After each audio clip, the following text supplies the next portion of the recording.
เป็นไปต่างๆนานาชีวิตแตกต่างนานาจำชัดมาพบเย็นพบร้อนคนไม่เข้าใจกันมัวกระทำเรื่องบาปหลายตอนเกิดใหม่พบหน้าแน่นอนนรกร้อนน่าสะพรึงกลัวอำนาจกรรมกุศลกรรมหรืออกุศลกรรมไม่ควรกระทำกรรมที่ผิดติดตัวทำบาปโหดร้ายมันไม่ใช่เรื่องยิ้มหัวผลลัพธ์น่ากลัว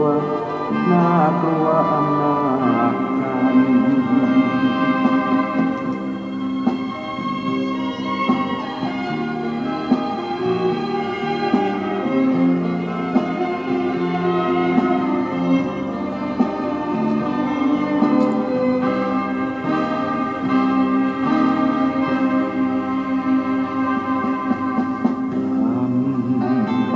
อำนาจกรรมกุศลกรรมหรืออกุศลกรรมไม่ควรกระทำกรรมที่ผิดติดตัวทำบาปโหดร้ายมันไม่ใช่เรื่องยิ้มหัวผลลัพธ์น่ากลัวน่ากลัวอำนาจกรรม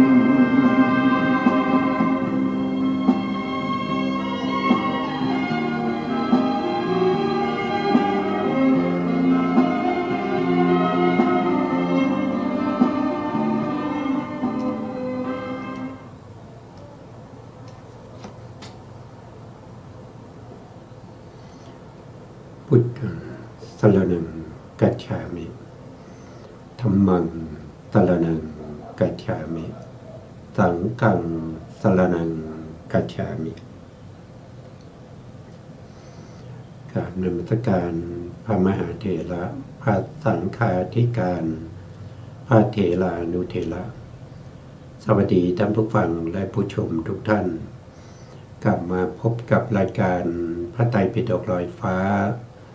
ครั้งนี้เป็นครั้งที่28ในเรื่องของการสร้างบารมีของพระโพธิสัตว์เพื่อความเป็นพระพุทธเจ้าเราพูดถึงว่าพระโพธิสัตว์ตอนที่สร้างบารมีเพื่อความเป็นพระพุทธเจ้านั้นเวลาได้พบกับพระพุทธเจ้าในอดีตท่านก็ได้ศึกษาเล่าเรียนพระปริยัติธรรมไม่ว่าจะเป็นเรื่องของพระวินัยหรือพระพิธรรม ตลอดจนไปถึงเรื่องของพระสูตรถ้าเราพูดถึงว่าพุทธพจน์ที่พระพุทธเจ้าแต่ละองค์เนี่ยที่แสดงเนี่ยตั้งแต่อดีตจนถึงปัจจุบันสิ่งที่เหมือนกันเลยไม่แตกต่างกันเลยนั่นก็คือได้แก่ภาพพิธรรมภาพพิธรรมเรื่องของจิตเรื่องของเจตสิกเรื่องของรูปแล้วก็เรื่องของนิพพานจะเหมือนกันหมดเลยทุกพระองค์นะครับจะสั่งสอนอย่างนี้ไม่ผิดเพี้ยนส่วนพระวินัยของพระพุทธเจ้าแต่ละพระองค์นั้นก็ขึ้นอยู่กับยุคสมัยในสมัยที่พระสาวกของพระพุทธเจ้าทั้งหลายหรือว่าพระภิกษุของพระพุทธเจ้าแต่ละองค์เนี่ยถ้ามีความเรียบร้อยเป็นพระอริยบุคคลไม่มีใครที่ทำผิดศีลเลยไม่มีใครทำให้เกิดความด่างพร้อยในข้อปฏิบัติทั้งหลายพระพุทธองค์ก็จะไม่บัญญัติในเรื่องของพระวินัยถ้ายุคไหนสมัยไหนพระสาวกของพระพุทธเจ้านะครับที่บวชเข้ามาแล้วก็มาทำผิด ระวินัยต่างๆพระพุทธองค์ก็จะบัญญัติพระวินัยแก่ภิกษุเหล่านั้นเพราะฉะนั้นพระวินัยของพระพุทธเจ้าแต่ละพระองค์ก็จะไม่เท่ากันนะขึ้นอยู่กับผู้ที่บวชเข้ามาว่าเป็นผู้ที่มีความเรียบร้อยสำรวมหรือเปล่านะถ้าบวชเข้ามาแล้วมาสร้างปัญหานะครับพระพุทธองค์ก็ต้องบัญญัติพระวินัยเพื่อจะควบคุมให้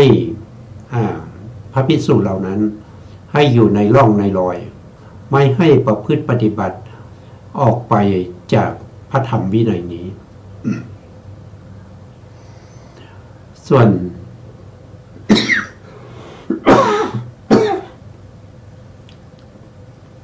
ขออภัยนะส่วนเรื่องของพระสูตรนั้นก็ขึ้นอยู่กับอัธยาศัยของพระพุทธเจ้าที่จะทรงแสดงพระธรรมแก่พระสาวกหรือว่าแก่อุบาสกอุบาสิกาทั้งหลายขึ้นอยู่กับอัธยาศัยของพระพุทธเจ้าแล้วก็ขึ้นอยู่กับอัธยาศัยของผู้ฟังขึ้นอยู่กับปัญหาที่เกิดขึ้นที่มีข้าบดีพวกพราหมณ์กษัตริย์หรือพวกพรหมหรือพวกเทวดาทั้งหลายที่มาสอบ มาสอบถามในเรื่องของข้อประพฤติปฏิบัติในพระธรรมนะครับพระพุทธองค์ก็จะแสดงแล้วก็จะตอบคำถามเหล่านั้นเพราะฉะนั้นเนี่ยพระสูตรของพระพุทธเจ้าแต่ละพระองค์ข้อปฏิบัติของพระพุทธเจ้าแต่ละพระองค์ในเรื่องของพระสูตรเนี่ยก็จะแตกต่างกันไปแต่ถ้าว่าโดยข้อธรรมแล้วข้อประพฤติปฏิบัติแล้วก็จะเหมือนกันหมดแต่เนื้อหาเรื่องราวบุคคลทั้งหลายอาจจะแตกต่างกันไปแต่ละยุคแต่ละสมัยอาจจะมีอัธยาศัยมีความเป็นอยู่นะครับมีสังคมที่แตกต่างกันไปในแต่ละยุคเพราะฉะนั้นพระสูตรก็จะเป็นไปตามสิ่งเหล่านั้นนะเพราะพระสูตรเนี่ยจะต้องมีบุคลาธิฐานต้องมีบุคคลนะเพราะฉะนั้นพระอภิธรรมเท่านั้นนะครับที่พระพุทธองค์แสดงทุกพระองค์ตั้งแต่พระพุทธเจ้าที่นานมากนะครับนับไม่ได้ท่านบอกว่าพระพุทธเจ้าที่อุบัติขึ้นมาแล้วก็ปรินิพพานไปแล้วเนี่ยมีมากมายยิ่งกว่าเม็ดทรายในมหาสมุทรเองเพราะฉะนั้นพระพุทธองค์ทุกพระองค์เนี่ยแสดงพระอภิธรรมก็จะแสดงเหมือนกันหมดเลยไม่แตกต่างกันนะครับไม่มีข้อแตกต่างกันเพราะฉะนั้นพระอภิธรรม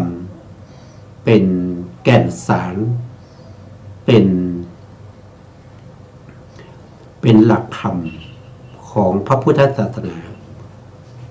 พระอภิธรรม7คัมภีร์นะครับก็มีตั้งแต่ธรรมสังคณีปกรณ์นะครับก็พูดถึงเรื่องของมาติกา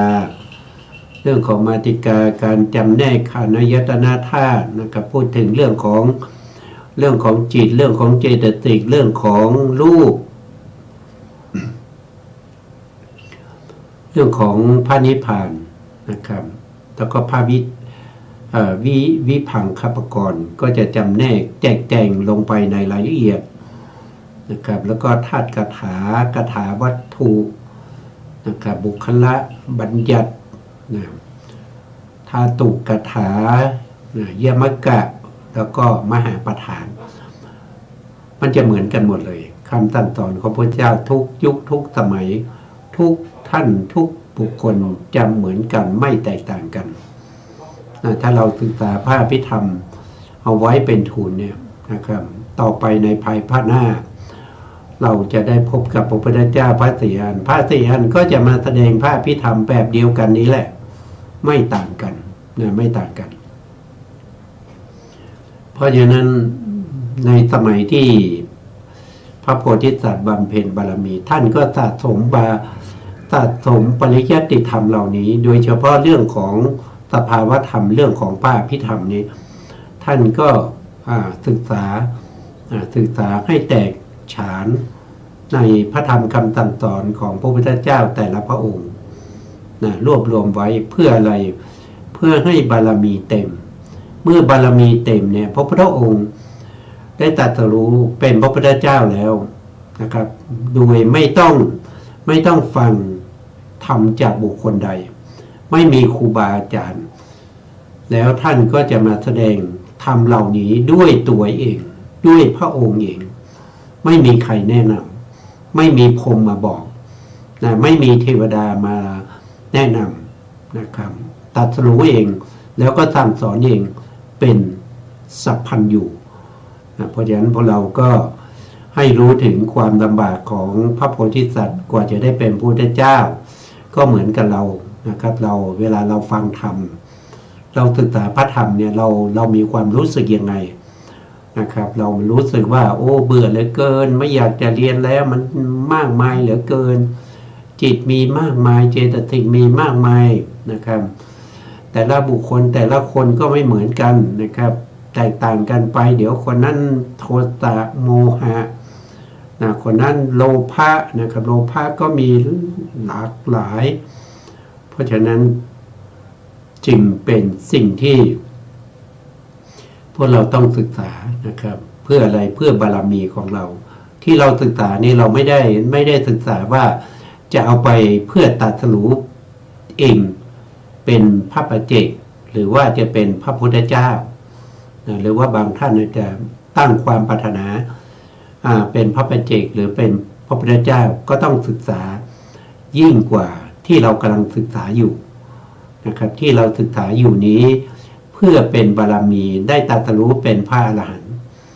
ได้ตรัสรู้เป็นพระอรหันต์ได้พ้นจากวัฏฏะสงสารในอนาคตอันใกล้นี้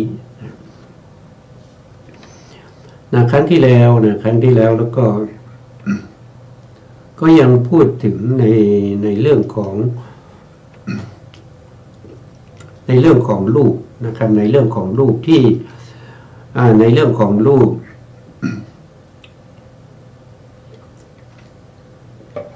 ของสัตว์ทั้งหลายที่เวียนว่ายตายเกิดอยู่ในวัฏฏะสงสารเหล่านี้ที่ยังติดท่านผู้ฟังเมื่อครั้งที่แล้วก็คือข้อที่ไปศึกษาเรื่องของการเกิดของรูปนะครับเรื่องของการเกิดของรูปเราก็ไปดูนะครับเราก็มาดูตรงนี้ก่อนนะครับอันนี้ก็คือเป็นกรรมชรูปนะครับเราได้ศึกษาไปแล้วว่ากรรมชรูปก็จะมีทั้งที่เป็นคัพพสยกะบุคคลโอปปาติกะบุคคลตังเตทัชชะบุคคลเนี่ยเขาเกิดครั้งแรกตรงไหนแล้วเกิดกี่กะลามแล้วก็เกิดครั้งสุดท้ายตรงไหนแล้วก็ดับครั้งสุดท้ายตรงไหนเราศึกษาไปแล้วตอนนี้เรามาศึกษารายละเอียดของรูปเหล่านั้นนะครับของรูปเหล่านั้นท่านบอกว่ากามชรูปนี่มีอยู่9นะกามชรูปมี9คืออะไรก็คือมีจักขุนะจักขุปตาโสตประสาท1จักขุปตา2โสตประสาท3คานะประสาท4ชิวหาประสาท5กายประสาท6อิทธิภาวะ7ปุริสภาวะ8วัตถุนะวัตถุ10ก็คือชีวิต9ก็คือชีวิตตานวกกลาภอันนี้ก็คือกรรมชักกลาภ9ทีนี้กรรมชักกลาภที่กรรมชรูปนะ9อย่าง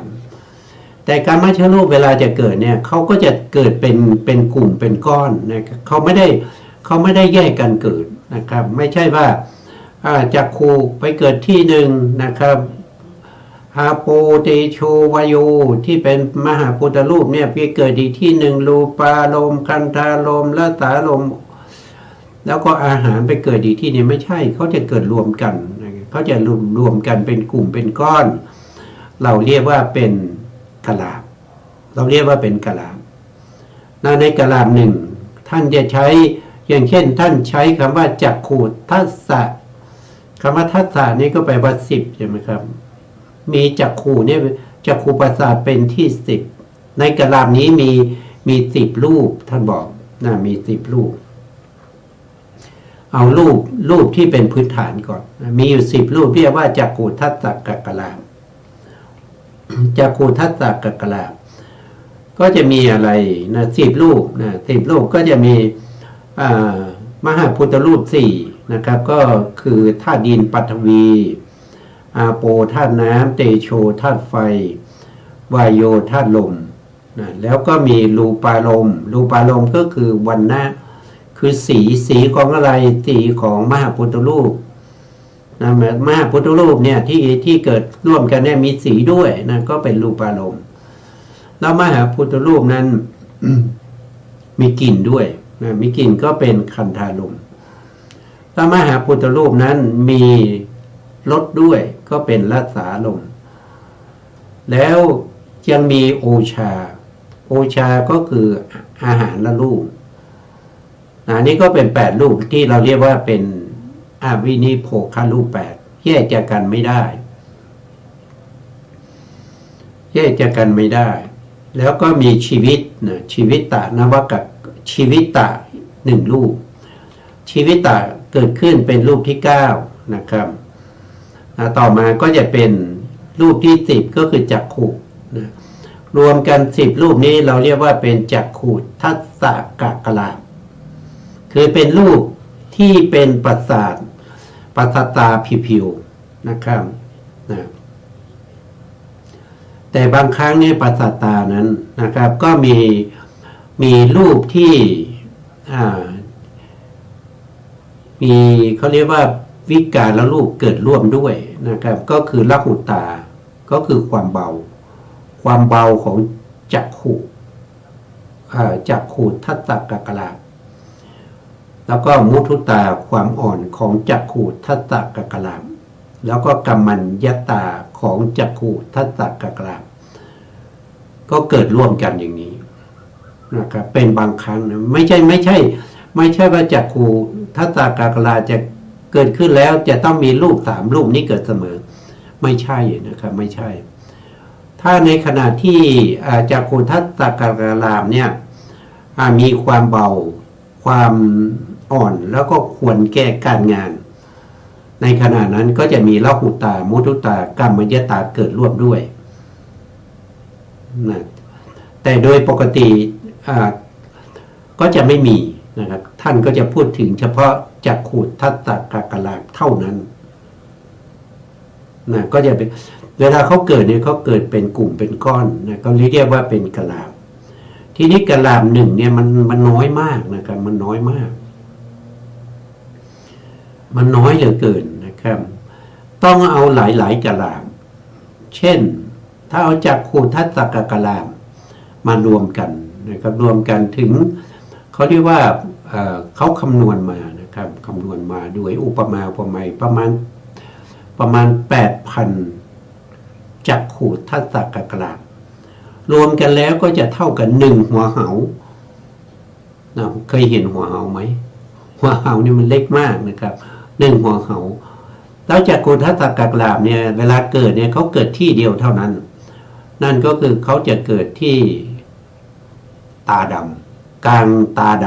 ำนะครับกลางตาดำเพราะในกลางตาดำเนี่ยที่เป็นรูปตาทั้งรูปเนี่ยเขาเรียกว่าเป็นตัดสัมภาระจักขุตรงนั้นจะมีทั้งที่เป็นจักขุทัสสะกักลามภาวะทัสสะกักลามกายทัสสะกักลามแล้วก็มีอุตุด้วยนะรูปที่เป็นอุตุนะรวมกันนะครับเป็นรูปตาขึ้นมารูปหนึ่งนะเป็นรูปตาขึ้นมารูปหนึ่งแต่ตัวจักขุทัสสะกักลามนี้จะอยู่ตรงกลางตาดำนะครับจะอยู่กลางตาดำจักขุทัสสะกักลามนี้มันมีความพิเศษทรงไว้ซึ่งความใสของมหาพุทธรูปที่สามารถที่จะ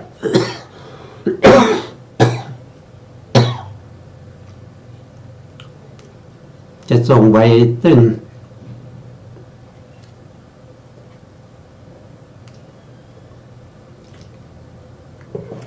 จะทรงไว้ซึ่งความใสของมหาพุทธรูปที่สามารถจะกระทบกับรูปารมณ์ได้นะครับช่วงนี้สุขภาพก็ไม่ดีนะครับแล้วก็เหมือนมันจะหายนะเหมือนจะหาย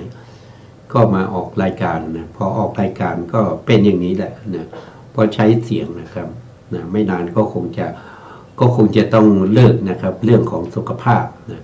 สุขภาพมันไม่ค่อยดีนะสุขภาพไม่ค่อยดี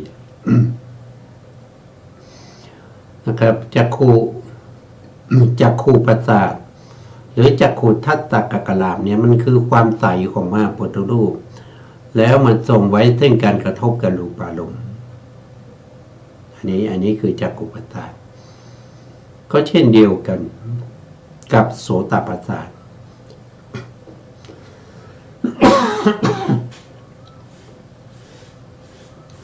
โสตประสาทนี่คือประสาทหูนะครับประสาทหูก็มีรูปที่เกิดโดยปกติก็มี10รูปก็จะเรียกว่าโสตทัสสกกลามโสตทัสสกกลามก็มีอวินิโภครูป8นะมีอวินิโภครูป8แล้วก็มีชีวิตารูป1แล้วก็มีโสตประสาทอีกรูป1รวมกันก็เป็น10เรียกว่าโสตทัสสกกลามอันนี้ก็ทรงไว้นะทรงไว้ซึ่งความใสของมหาพุทธรูปแต่ความใสของมหาพุทธรูปตรงนี้เขาจะสามารถที่จะกระทบกับสัทธะคือเสียงนะสัทธารมณ์สัทธะคือเสียงนะครับสัทธารมณ์คืออารมณ์นะเมื่อโสตทัสสกกลามนะครับเกิดขึ้นก็แสวงหาสัทธารมณ์นะครับก็กระทบกันก็ทำให้จิตเกิดขึ้นนะกระทบกันทำให้จิตเกิดขึ้นจิตนั้นก็จะเรียกว่าเป็นโสตวิญญาณรู้อะไรรู้เสียงต่อไปก็จะเป็นฆานะนะครับฆานะฆานะก็จะเรียกว่าเป็นฆานะทัสสกกลามก็จะมีรูป10รูปเหมือนกันนะมีรูป10รูปเหมือนกันนะ10รูปนั้นนะครับก็คือได้แก่อวินิโภครูป8ชีวิตารูปอีก1แล้วก็ฆานะประสาทอีก1รวมกันเป็น10เรียกว่าเป็นฆานะทัสสกกลามทีนี้เวลาจะเกิดเนี่ยเขาจะเกิดเฉพาะที่นะครับเกิดที่ไหนเกิดในโพรงจมูกนะครับเข้าไปในโพรงจมูกเหมือนกีบแพะนะครับท่านบอกอย่างนั้นอยู่ในโพรงจมูกนะครับไม่ได้อยู่ทั่วไปนะเช่นเดียวกับโสตทัสสกกลามเวลาเขาเกิดเขาก็จะเกิดอยู่ในรูหูนะในรูหูเป็นประสาทหูเขาเกิดเฉพาะตรงนั้นที่อื่นเขาไม่เกิดนะครับทีนี้กลับมาฆานะทัสสกกลามนี้ทรงไว้ซึ่งความใสของมหาพุทธรูปที่สามารถจะกระทบกับคันธารมณ์ได้คันธารมณ์ก็คือกลิ่นนะครับก็จะกระทบกับคันธารมณ์ต่อไป4ก็คือชิวหาชิวหาเวลาเกิดก็เกิดเป็นกลามเหมือนกันในกลาม1ก็จะมีรูป10รูปบางครั้งก็มีบางครั้งก็จะมี13รูปแต่โดยส่วนมุมถ้ามีความละหุตามุทุตากัมมัญญตามาประกอบด้วยนะครับก็เป็นธรรมดานะบางครั้งก็มีบางครั้งก็ไม่มีเพราะว่าเขาเป็นวิการรูปชิวหาประสาทนี้นะครับทรงไว้ซึ่ง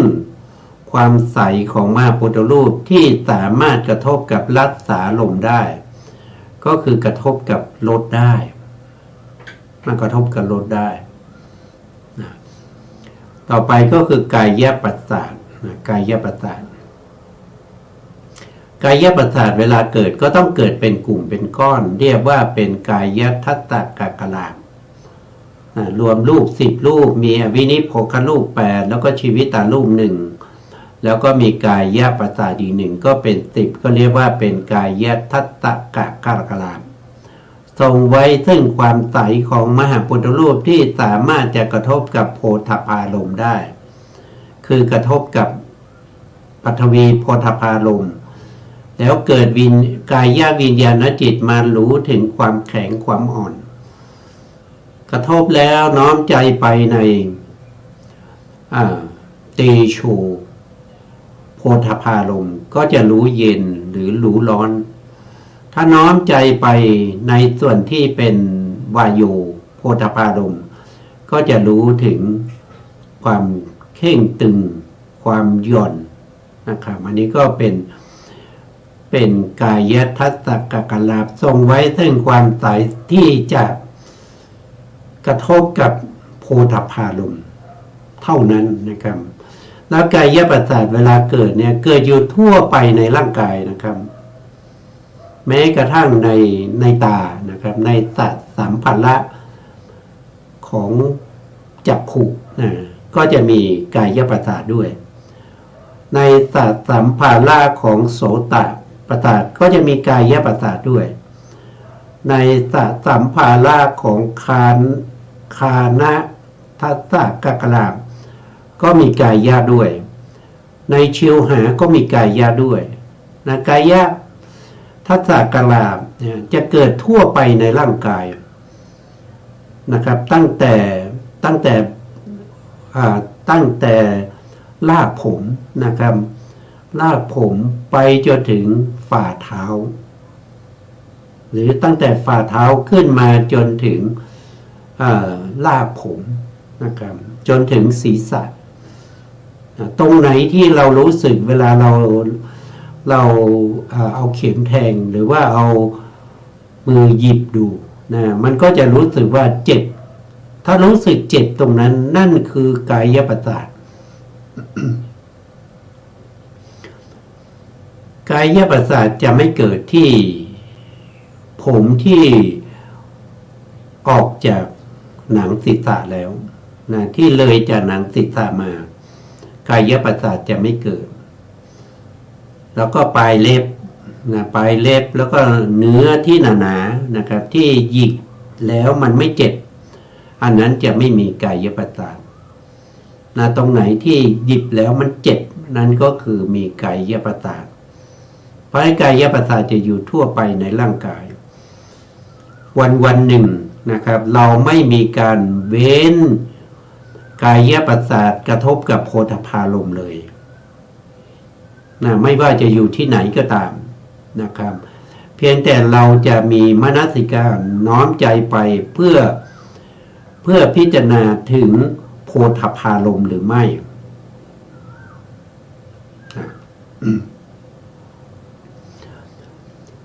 เพราะฉะนั้นปัสสาทรูป5เนี่ยเป็นเขาเรียกว่าเป็นทวารด้วยนะครับทวารด้วยจักขุทัตตกักลาภก็เป็นจักขุทวารนะครับโสตทัตตกักลาภก็เป็นโสตทวารคานะทัตตกักลาภก็เป็นคานะทวารชิวหาทัตตกักลาภก็เป็นชิวหาทวารกายทัตตกักลาภก็เป็นกายทวารทำไมเรียกว่าทวารก็เพราะว่าเป็น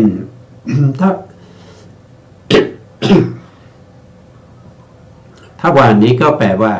ประตูนะทวารก็คือประตูนะครับประตูของอะไรประตูของจิตและเจตสิก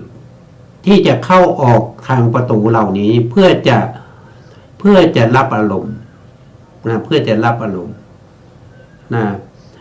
แต่คำว่าเข้าออกในที่นี้หมายถึงว่าเขารับอารมณ์ในทางนี้นะไม่ใช่จิตเนี่ยล่องลอยออกไปจากตานะไม่ใช่นะครับจิตเกิดที่ไหนก็ดับที่นั่นจิตเกิดที่ตาก็ดับที่ตาแต่เวลาที่เขาเกิดที่ตาเนี่ยนั่นแสดงว่าเขารับรูปารมณ์พอมีรูปารมณ์มากระทบกับจักขุประสาท จึงเกิดจากขูวิญญาณนะครับจึงเกิดจากขูวิญญาณขึ้นแต่ถ้าเราหลับตานะถ้าเราหลับตาไม่มีรูปารมณ์ที่จะมากระทบกับจักขุประสาทจักขุวิญญาณก็เกิดไม่ได้นะจักขุวิญญาณเกิดไม่ได้เพราะจักขุวิญญาณจะเกิดขึ้นได้ต้องอาศัยรูปารมณ์กระทบกับจักขุประสาทแล้วก็มีปัจจัยคือแสงสว่างนะมีปัจจัยคือแสงสว่างแล้วก็มีมนสิการนะครับแต่เมื่อปัจจัยแสงสว่างไม่มีนะก็จักขุวิญญาณก็เกิดไม่ได้เหมือนกันเมื่อจักขุวิญญาณเกิดไม่ได้การเห็นจึงไม่มีนะการเห็นจึงไม่มีเช่นเดียวกันกับโสตประสาทนะครับเสียงนะมากระทบกับโสตประสาทนะครับเกิดโสตวิญญาณเข้าไปรู้เสียงนั้นแต่ถ้าเราเอาสัมดีหรือสิ่งที่สามารถที่จะมาอุดรูหูไม่ให้เสียงเข้าไปกระทบกับโสตประสาทเราก็จะไม่ได้ยินเพราะอะไรก็เพราะว่าสัทธะคือเสียงไม่สามารถกระทบกับโสตประสาทเมื่อไม่สามารถกระทบกับโสตประสาทจึงไม่เกิดโสตวิญญาณโสตวิญญาณจะเกิดขึ้นได้ก็ต้องอาศัยสัทธารมณ์กระทบกับโสตประสาทนะถึงจะเกิดโสตวิญญาณก็เช่นเดียวกันนะครับก็เช่นเดียวกันคือเขาจะต้องมีลมด้วยนะมีปัจจัยคือลมนะครับมีลมนะลมถ้าไม่มีลมพัดพาสัทธารมณ์เขาก็จะไม่ได้ยินก็ไม่สามารถกระทบกับโสตประสาทนะพวกนี้เป็นรูปนะครับเช่นเดียวกันกับคานะประสาทเชวาประสาทแล้วกายประสาทด้วยนะครับต้องมีการกระทบนะแต่ที่กระทบบ่อยที่สุดแล้วก็ประจำเลยไม่ว่าจะหลับตาจะเอาสำลีปิดที่รูหูหรือว่าจะเอาอะไรปิดจมูกไม่ให้มีการดมกลิ่นหรือว่าไม่มีการลิ้มรสอะไรแต่กายประสาทนั้นจะกระทบอยู่ตลอดเวลาไม่ว่าเราจะเดินจะยืนจะนั่งจะคูจะเหยียดนะครับจะนุ่มห่มนะจะสวมใส่เสื้อผ้าจะทรงบาทจีวรทั้งหมดเนี่ยไม่พ้นจากกายประสาทที่จะกระทบกับโผฏฐัพพารมณ์เลยมีอยู่ตลอดตั้งแต่จริงๆแล้วมีตลอดเวลานะครับตลอดชีวิตเนี่ยนะถ้าเรามีกายประสาทเนี่ยมันก็จะกระทบอยู่ตั้งแต่ไหนกายประสาทนี้เกิดตั้งแต่ปฏิสนธินะอุปาทขณะของปฏิสนธิก็มีกายประสาทแล้วนะมีกายประสาทแล้วนะครับแล้วกายประสาทไปดับที่ไหนก็ไปดับครั้งสุดท้ายที่พังคขณะของจุติจิตกายประสาทเกิดครั้งสุดท้ายที่ไหนก็นับถอยหลังจากจุติจิตถอยหลังมา17 ดวง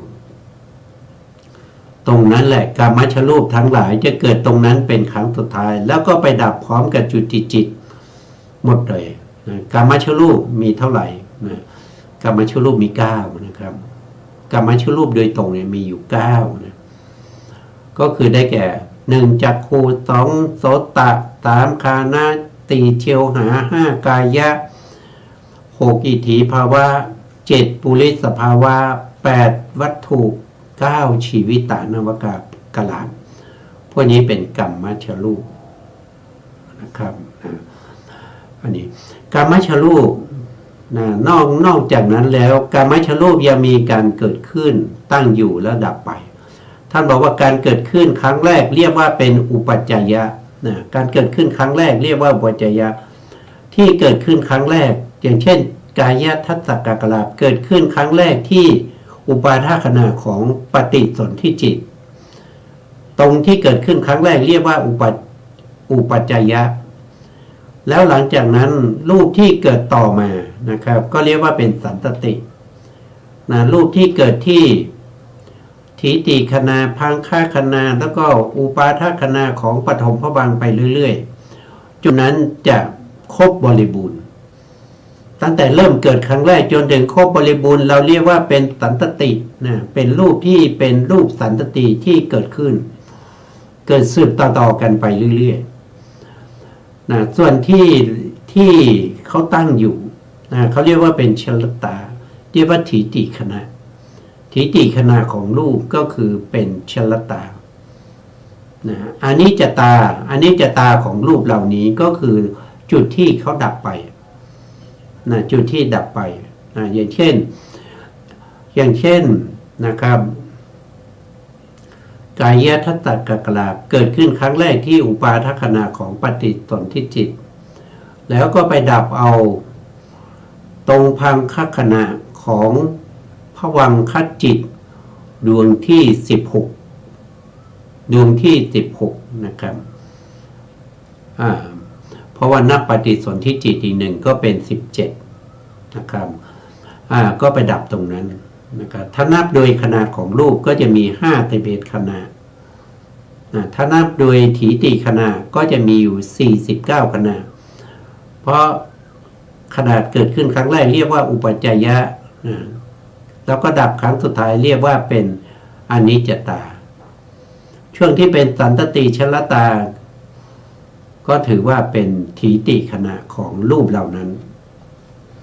อันนี้เป็นกรรมชรูปนะครับต่อไปก็จะเป็นอุตุชรูปนะครับอุตุชรูปเกิดครั้งแรกที่ไหนนะครับอุตุชรูปเกิดครั้งแรกที่ถีติขณะของปฏิสนธิจิตเป็นอุตุชรูปที่เรียกว่าเป็นกัมมปัตตยะอุตุชรูป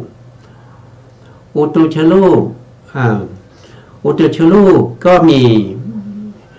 มีทั้งที่เป็นสุทธะอุตุชรูปนะครับก็เป็นมีเฉพาะอวินิโภครูป8นะก็จะเรียกว่าเป็นมูลกลา8นะเรียกว่ามูลกลา8นะก็จะมีปัทวีนะก็จะมีปัทวีในกลาเดียวกันนะมีปัทวีอาโปเตโชวายุอันนี้ก็มากพุทธรูป4บวกกับรูปารมณ์ก็คือสีของมากพุทธรูปแล้วก็บวกกับคันธะของคือกลิ่นของมากพุทธรูปบวกกับรัสสะก็คือรสของมากพุทธรูปโอชานี่คืออาหารชรูปที่อยู่ภายในเป็นสารอาหารนั่นเองที่จะหล่อเลี้ยงรูปในกลาบเดียวกันนะครับรวมแล้วก็จะมีอยู่8รูปนะ8รูปนี้เกิดขึ้นเพราะมีกรรมรูปที่เกิดจากกรรมนั้นเป็นปัจจัยเขาเรียกว่าเป็นกรรมปัจจยะอุตุชรูปนะครับอันนี้ก็คือเป็นมูลกลาบก็คือเป็นสุทธะนั่นเองก็คือยังเป็นบริสุทธิ์อยู่ไม่มีอะไรมาปะปนถ้าเป็นมูลีก็จะมีรูปที่มาปะปนรูปอะไรที่มาปะปนนะก็คือได้แก่ละหุตานะครับละหุตามุทุตากัมมัญญตาพวกนี้เป็นรูปที่เข้ามาเป็นมูลีนะเข้ามาเป็นมูลีอันนี้คืออุตุชรูปนะอุตุชรูปถ้าไม่มีสัทธะด้วยมีเสียงด้วยหรือตรงนี้ก็บอกว่าใช่นะครับเสียงที่เกิดจากอุตุนะครับเช่นเสียงน้ำตกอย่างเนี้ยนะเสียงพัดลมอย่างเนี้ยเสียงพัดลมหรือว่าเสียงที่ออกจากมือถือนะครับที่เราฟังมือถือแล้วฟังเพลงก็ตามฟังอะไรก็ตามนะครับนั่นก็คือได้แก่อุตุชรูปนะเราฟังเขาสนทนากันนะเสียงที่เราฟังหรือรูปภาพที่เราเห็นนะมันเป็นอุตุชรูปนะครับรูปภาพรูปภาพนั้นเป็นวรรณะนะครับแต่เสียงนั้นเป็นเสียงที่เกิดจากอุตุชรูปนะครับไม่ใช่ ไม่ใช่เกิดจากอย่างเช่นกำลังฟังผมนะผมกำลังพูดอยู่เนี่ยแต่ถ้าเราฟังในมือถือเสียงที่เราฟังในมือถือนั้นเป็นอุตุชรูปนะครับเป็นเสียงที่เกิดจากอุตุชรูปนะแต่ถ้ามาฟังตรงต่อหน้ากันนะครับพูดคุยกันอย่างนี้อันนี้คือได้แก่วจีวิญญัตนะได้แก่เสียงที่เกิดจากวจีวิญญัตนะมันก็จะแตกต่างกันนะทีนี้ถ้าเป็นมูลีเนี่ยอุตุชรูปที่เป็นมูลีเนี่ยนะครับบางครั้งก็จะมีแล้วไม่มีละหุตามุทุตากรรมัญญตาแต่มีสัทธะนะครับก็จะเรียกว่าเป็นสัทธานวกักกลาก็มีรูปเก้าก็คือมีสัทธะเป็นที่เก้าเป็นเสียงแต่บางครั้งมีละหุตาก็คือความอ่อนมุทุตาความเบากรรมัญญตาคือความควรแก่การงานประกอบด้วยก็จะมีอยู่ทั้งหมดเท่าไหร่12รูปนะครับ12รูปก็เรียกว่าเป็นมูลีกลาบ12นะครับแต่ท่านเว้นปริเฉทรูปนะครับปริเฉทรูปจริงๆปริเฉทรูปก็จะอยู่ตรงนี้ขั้นระหว่างลูกกลาบนะครับเพราะว่าในกลาบเดียวกันเนี่ยลูกที่เกิดขึ้นเนี่ยมันจะประสานกันเต็มไปหมดนะครับไม่มีช่องว่างนะไม่มีช่องว่างให้มีปริเฉทรูปฉะนั้นจึงต้องเว้นปริเฉทรูปไปต่อมาก็เป็นอาหารละรูปอาหารก็มี2เหมือนกันอาหารมี2เหมือนกันอาหารมี2ก็คือเป็นมูละกลา8นะครับก็มีเฉพาะอะไรก็เฉพาะอวินิโภครูป8เท่านั้นนะอวินิโภครูป8เท่านั้นเป็นมูละแต่ถ้ามีละหุตามุทุตากรรมัญญตาเกิดขึ้นก็เรียกว่าเป็นมูลีแล้วละหุตามุทุตากรรมัญญตาเหล่านี้เวลาจะเกิดเขาต้องเกิดพร้อมกันนะครับเขาจะไม่เกิดแยกกันนะเช่นละหุตาจะเกิดแล้วก็มุทุตาไม่เกิดอย่างเงี้ยไม่ได้กรรมัญญตาจะเกิดแต่ละหุตาไม่มามุทุตาไม่มาไม่ได้เวลามาต้องมาพร้อมกันเลยทั้ง3เวลาไม่มาก็ไม่มานะครับไม่มาอันนี้ก็เป็นอาหารนะครับเป็นอาหารก็คือมีโอชานั่นแหละเป็นประธานในกลุ่มรูปเหล่านี้นะมีโอชาเป็นประธานนะครับแล้วก็ต้องเว้นปริเฉทรูปด้วยนะครับเพราะว่าในรูปกลาบเดียวกันเนี่ยเขาจะประสานกันไม่มีช่องว่างสำหรับปริเฉทรูปแต่ถ้าเป็นรูปกลาบต่อกับรูปกลาบก็จะมีช่องว่างนะครับก็จะมีช่องว่างทีนี้เรามาดูนะครับเรามาดูยกตัวอย่างนะยกตัวอย่างเฉพาะกายทัศกกลาบเท่านั้นกายทัศกกลาบเนี่ยมันอยู่ทั่วไปในร่างกายของเรานะครับแล้วกายทัศกกลาบเพียง1รูปเนี่ยมันน้อยมากมันน้อยมากวัดด้วยปริมาณก็คือ1ส่วน6,000กว่ากลาบมันเล็กเหลือเกินนะน้อยกว่าหัวเหานะต้อง 6,000 กลาบขึ้นไปถึงจะเท่ากัน1หัวเหาเพราะฉะนั้นกลาบเหล่านี้เวลาเกิดขึ้นเนี่ยเขาเกิดร่วมกันเป็นกลุ่มๆใช่ไหมครับแต่เวลาเขาเกิดขึ้นมาเป็นกลุ่มๆเนี่ยเขาไม่ได้เกิดนอกร่างกายมันเกิดในร่างกายเราเนี่ยใช่ไหมมันเกิดในร่างกายเราเนี่ยเพราะฉะนั้นกลาบที่อยู่ในร่างกายเราเนี่ยมันก็มีมากมายครับกว่าจะได้เป็นรูปร่างเป็นแขนเป็นขาเป็นหน้าเป็นตาใช่ไหมครับเป็นรูปร่างนะครับสูง160เนี่ยนะครับมันก็มีมากมายทีนี้มันมีมากมายแต่ละกลาบที่มาต่อกันนั้นน่ะมันก็จะมีช่องว่างนะครับมันก็จะมีช่องว่างก็คืออย่างนี้แหละนะครับอย่างเช่น กายทัศตกลาบกลุ่มที่1นะกลุ่มที่1กายทัศตกลาบกลุ่มที่2นะกลุ่มที่3แล้วกลุ่มที่4นะที่มารวมกันอยู่อย่างนี้มันจะรวมกันไม่สนิทมันจะมีช่องว่างอยู่ตรงนี้นะมันมีช่องว่างอยู่ตรงนี้นะพอมีช่องว่างตรงที่มันเป็นช่องว่างนี้แหละเราเรียกว่าเป็นปริเฉทรูปแต่ถ้ามันอยู่ในกลาบเดียวกันเนี่ยมันสนิทกันนะมันผสมกันเป็นเนื้อเดียวกันหมดนะครับมันจึงไม่มีปริเฉทรูปนะตรงนี้ไม่มีปริเฉทรูปนะเพียงแต่ตรงนี้เขียนรูปให้ดูว่าเป็นข้ออุปไมยให้เห็นว่ามันเป็นอย่างนี้นะครับแต่ถ้าหลายกลาบมารวมกันก็จะมีปริเฉทรูปแต่ถ้าเป็นกลาบเดียวกันนะครับมีรูปย่อยๆอยู่นะครับ8รูป9รูปหรือ10รูปหรือ12รูปเนี่ยในรูปเหล่านั้นที่มันเป็นกลาบเดียวกันนั้นจะไม่มีปริเฉทรูปเพราะฉะนั้นท่านจึงบอกว่าท่านจึงบอกว่าตรงนี้เนี่ยนะครับเว้นปริเฉทรูปนะเว้นปริเฉทรูปนี่ก็เป็นกายทัศตกลาบนะครับต่อไปคืออะไรต่อไปก็คือชีวิตนวกลาบชีวิตนวกลาบเนี่ยก็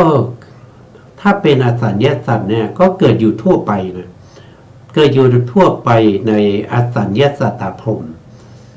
ที่เราได้เรียนมาครั้งก่อนนะครับว่าบุคคลที่เขาเจริญสมถะญาณิกนะครับจนได้ฌานถึงฌานที่5แล้วเขาก็เห็นว่านามธรรมนี้เป็นทุกข์นะครับ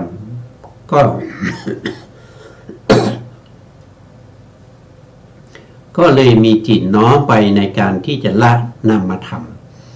เพราะนามธรรมนำมาซึ่งความทุกข์ถ้ามีแต่รูปธรรมเนี่ยมันไม่ทุกข์เพราะมันไม่มีความรู้สึกนะแม่รูปเนี่ยมันไม่มีเวทนามันไม่มีความรู้สึก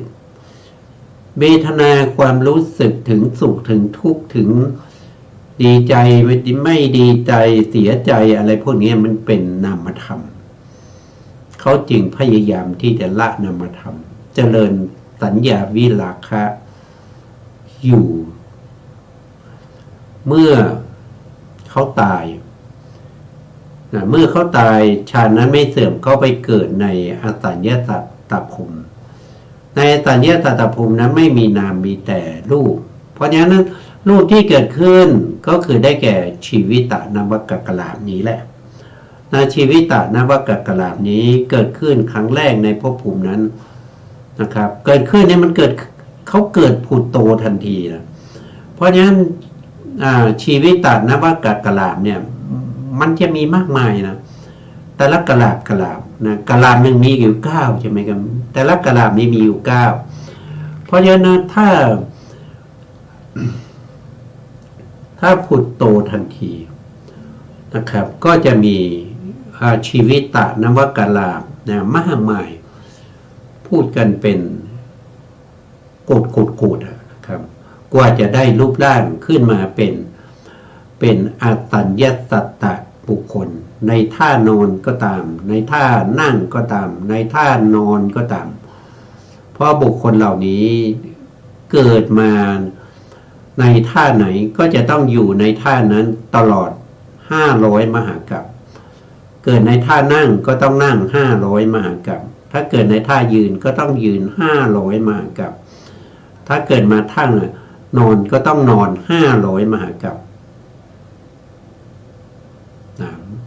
ไม่มีการเคลื่อนไหวอิริยาบถใดๆแต่เป็นสิ่งมีชีวิตนะครับเป็นสิ่งมีชีวิตเหมือนกับตุ๊กตานะครับเหมือนกับตุ๊กตาเลยนะแต่เขามีชีวิตตุ๊กตาของเรามันไม่มีชีวิตชีวิตที่เขามีนั้นก็คือได้แก่ชีวิตนวกลาบชีวิตนวกลาบนะครับแล้วก็อสัญญาสัตตบุคคลเนี่ยเขามีรูปอยู่10 รูปนะ17 รูปเราก็มานับตรงนี้ได้นะครับ17 รูปเราก็มานับตรงนี้ได้ก็คือรูปกลาบพวกนี้แหละนะครับอย่างปัทวีก็เป็น1ใช่ไหมอโป2เตโช3วายโย4รูปารมณ์5คันธารมณ์6ทัสสารมณ์7โอชา8ชีวิต9แล้วก็บวกกับปริเฉทรูปอีก1ก็เป็น10นะบวกปริเฉทรูป1ก็เป็น10แล้วก็มีลหุตาก็เป็น11มุทุตาก็เป็น12กัมมัญญตาก็เป็น13ได้13แล้วในรูปกลาบนี้แต่รูปกลาบนี้เมื่อเขาเกิดขึ้นมาเขาไม่ได้ตั้งอยู่ตลอดไปเขามีการเกิดดับเขาตั้งอยู่แค่เทียบเท่ากับจิต17 ดวงเท่านั้นนั่นก็คือเวลาเกิดก็มีอุปจัยยะนะเมื่อกี้13ใช่ไหมครับเมื่อกี้13นะครับ13ยังไงก็คืออวินิโพครูป8ชีวิตารูป1เป็น9แล้วลหุตามุทุตากัมมัญญตาอีก3นะ9บวก3ก็เป็น12บวกปริเฉทรูปอีก1ก็เป็น13นะแล้วก็บวกกับรูปที่กำลังเกิดอุปจัยยะก็เป็น14รูปสันตติก็เป็น15รูปชลตาก็เป็น16แล้วก็รูปที่เป็นอนิจจตาก็เป็น17เพราะฉะนั้นอสัญญาสัตตภูมิจะมีรูปอยู่แค่17รูปเท่านั้นนะครับ17รูปเท่านั้นบางคนจะสงสัยว่าแล้วรูปประพรหมล่ะรูปประพรหมมีเท่าไหร่นะรูปประพรหมก็จะรูปนะมีอยู่23รูป23รูปก็บวกจาก17รูปนี้ไปนะครับ17รูปนะครับบวกกับ23ก็เป็นเท่าไหร่โทษที17ไปลบ23ใช่ไหมครับก็เหลืออยู่เท่าไหร่เหลืออยู่6นะครับ6รูปนั้นก็คือได้แก่อะไรนะก็คือได้แก่จักขุนะครับได้แก่จักขุปัสสาทโสตปัสสาทนะครับแล้วก็มาดูตรงนี้นะครับก็คือได้แก่เขา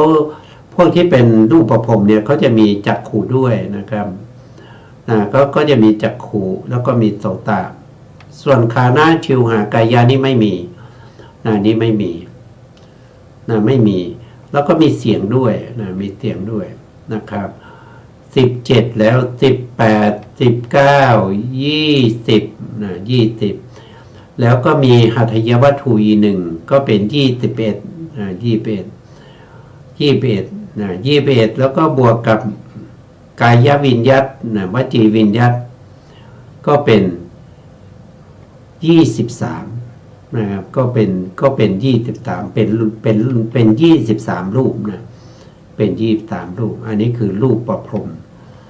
นะอันนี้ก็เป็นเรื่องของรูปนะครับเรื่องของรูปส่วนที่เราศึกษาแล้วนะครับในส่วนที่เป็นครั้งที่แล้วนะครับก็ต้องไปต่อครั้งที่แล้วนะครับตรงนี้เราที่ติดไว้นะที่ติดไว้แล้วก็ไปต่อในเรื่องของในเรื่องของครั้งที่แล้วเราค้างอยู่ตรงนี้นะครับเราค้างอยู่ตรงนี้แต่ดูเวลาก็จะใกล้หมดแล้วนะเราพูดถึงบุคคลนะครับบุคคล12ประเภทพร้อมด้วยปฏิสนธิและจุติใน31ภูมิใน31ภูมิข้อที่1ได้แก่ทุกขติอเหตุกะบุคคลก็คือบุคคลนี้เป็นบุคคลที่เกิดอยู่ในอบายภูมิ4เกิดด้วยจิตที่ชื่อว่าอุเบกขาสันติละนะอกุศลวิบากมีเจตสิกประกอบอยู่10ดวงเวลาเกิดมีกรรมชรูปเกิด3กลาบบางถ้าเป็นโอปปาติกาก็จะเกิด7กลาบนะครับ3กลาบนี้คือได้แก่ผู้ที่เกิดในครรภ์เกิดในไข่